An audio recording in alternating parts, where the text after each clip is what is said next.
राजद के अब सर्वे सर्वा और बिहार के उप मुख्यमंत्री तेजस्वी यादव का जन्मदिन है और जन्मदिन को उनको बेहतर बनाने के लिए सब तरफ से तैयारियां शुरू हो गई है। लेकिन उस जन्मदिन पर बधाई हम भी देते हैं, उसके साथ साथ बिहार की राजनीति की चर्चा थोड़ी कर लें कि नीतीश फैक्टर किस तरह से काम करना शुरू हो गया है। और इतना ही नहीं, भारतीय जनता पार्टी की निगाह अब जदयू और राजद के उन नेताओं पर है जो नाराज चल रहे हैं। आपको बता दें कि कई नेताओं को भारतीय जनता पार्टी का ऑफर मिल चुका है, जिनमें से कहा जा रहा है कि महागठबंधन के अंदर जो 7 दल हैं उसमें भी हड़बड़ी मची हुई है। तेजस्वी लालू के करीबी को भाजपा ने ऑफर दिया, उसके बाद से कहा जा रहा है कि नीतीश फैक्टर काम करना शुरू कर चुका है।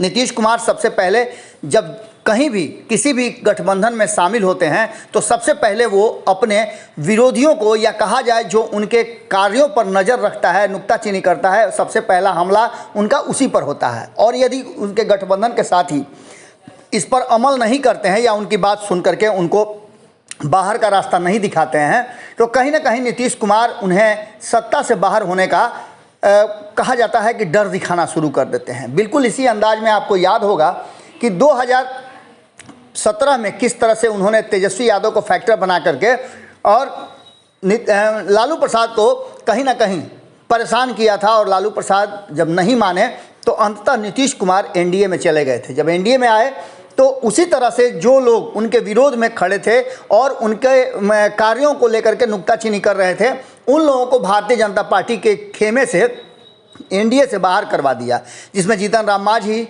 उपेंद्र कुशवाहा सहित मुकेश सहनी तक को बाहर का रास्ता देखना पड़ा था। इन सारी बातों को लेकर के लगातार ये चर्चा चल रही है कि जीतन राम मांझी, उपेंद्र कुशवाहा हो, मुकेश सहनी हो, ये सारे लोग नहीं बल्कि अब नीतीश कुमार के निशाने पर राष्ट्रीय जनता दल के कई नेता हैं जो लालू प्रसाद और तेजस्वी यादव के कभी बहुत करीबी रहे हैं। कई ऐसे नेता हैं जो लगातार राष्ट्रीय जनता दल सत्ता में रहे और तेजस्वी यादव मुख्यमंत्री बने, उसको लेकर के रणनीतियाँ बना रहे थे और नीतीश कुमार को भी उनके सामने छोटा साबित कर रहे थे। कई लोगों ने तो ये कह भी दिया था, अलाउंस तक कर दिया था कि तेजस्वी यादव मुख्यमंत्री बनेंगे। हालांकि अगर ऐसा हो पाता तो तेजस्वी यादव को उनके 33वें जन्मदिन पर सबसे बड़ा तोहफा उन्हें मुख्यमंत्री की कुर्सी देकर होता। लेकिन नीतीश कुमार को इस बात का एहसास हो गया था कि इन लोगों के रहने से हो सकता है कि उनकी कुर्सी पर खतरा आ जाए। ऐसे ही एक नेता थे जगता बाबू, जिनको नीतीश कुमार और कहा जा रहा है कि महागठबंधन के भीतर मची हलचल के कारण बाहर का रास्ता देखना पड़ा। हालांकि विधिवत रूप से अभी वो राष्ट्रीय जनता दल से बाहर नहीं है, लेकिन अध्यक्ष पद पर और उस कुर्सी पर अभी वो नहीं है, क्योंकि उन्होंने भीतर ही भीतर कहा जा रहा है कि लालू प्रसाद से अपनी बात रख दी है, इस्तीफा भी दे दिया है और वो पटना छोड़ करके अपने गांव में रह रहे हैं।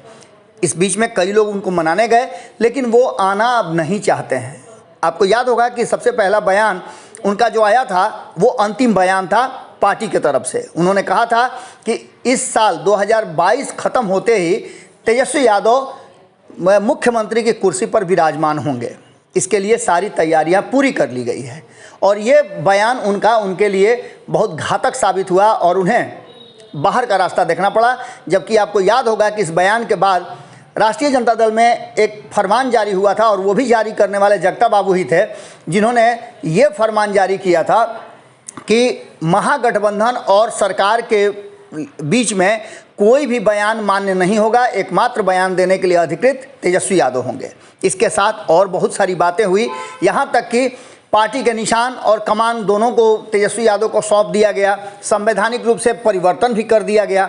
लेकिन इन सब बातों के साथ साथ जगता बाबू की नाराज़गी बहुत कुछ कह रही है। इससे पहले उनके पुत्र सुधाकर सिंह ने इस्तीफा दिया था मंत्रिमंडल से, नीतीश कुमार के मंत्रिमंडल को लेकर के और विभागों को लेकर के उन्होंने उंगली उठाई थी।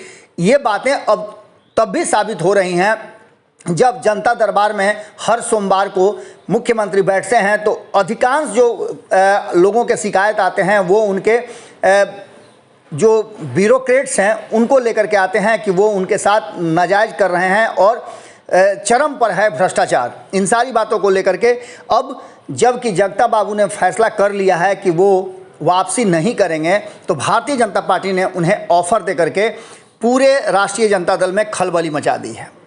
नीतीश फैक्टर एक बार फिर से हावी होता नजर आ रहा है।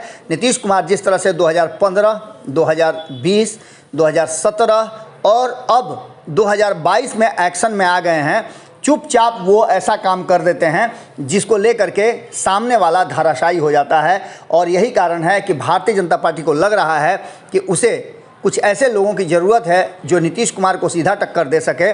तो ऐसी स्थिति में जगता बाबू एक बेहतर विकल्प हो सकते हैं। और इतना ही नहीं, जगता बाबू से प्रभावित कई लोग अगर ये ऑफ़र स्वीकार कर लेते हैं तो भारतीय जनता पार्टी के लिए काफ़ी फ़ायदेमंद साबित हो सकते हैं। लेकिन सबसे बड़ा सवाल है कि क्या जगता बाबू भारतीय जनता पार्टी का ये ऑफ़र स्वीकार करेंगे।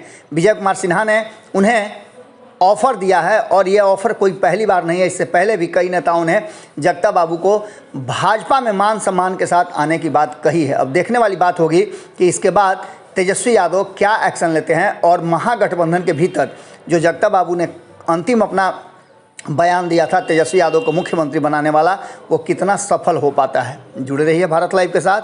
बहुत बहुत धन्यवाद। अगर ये वीडियो पसंद आई और वह बिहार के राजनीति और बिहारियत से सरोकार रखेनी तो सब्सक्राइब बटन दबा के चैनल के सब्सक्राइब कर ली।